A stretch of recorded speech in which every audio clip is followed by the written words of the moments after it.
اتروژه که رو دال 16 ماه 5 یا سال در بازبوی ماموستا و فرمانبرین پارزگاه دو که خروبونه که آشتیانش بود دخواست کرنا مافین خوین سرطایی انجام دا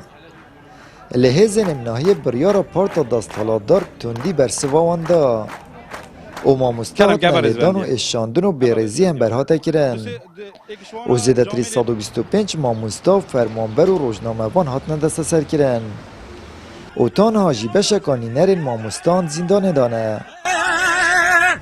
بار 16/5 تقریبا رمضان بو و دمجمیر سی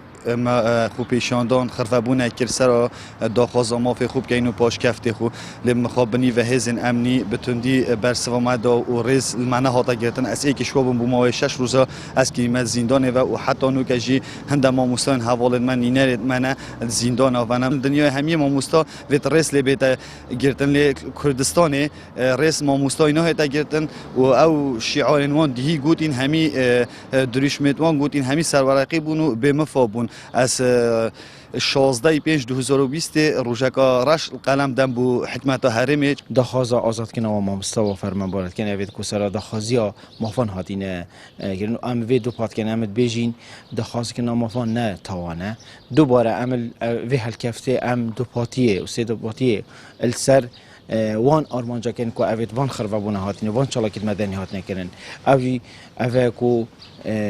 ریز و کرامت و وان فرمانبر و وان مامستا بهت گرتن اوید راسقینه اوید کاری دا اوید خمخور چه پیشمرگه بید چه شهیدک بید چه مامستاک بید فرمانبرک بید نوشدارک بید هر بواره که یه کرده گشتی دا کارت کرد نگو نبید قربانی وان کسا که اوید بنا بن دیوار و حزبی و گلک دی ماموستاین دوکت بجن او آرمانجن خرببونش بوهات یک کرنشلا حکومت و نهاتی نبجینان روزنامه وانک جید بجید دستالاتدارین هرما کردستان السر کاغذان و پریا بیاننامه یا دستخوشی و سپاسی ماموستایت کن لید جیواری دا بیرزی هم بر ماموستایت هتا کرن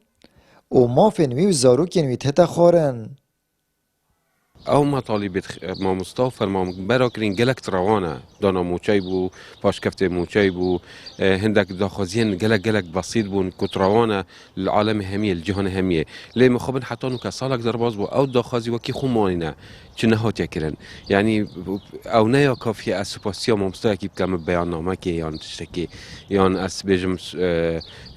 دست خوش شکل بکم نویسینه که نخیر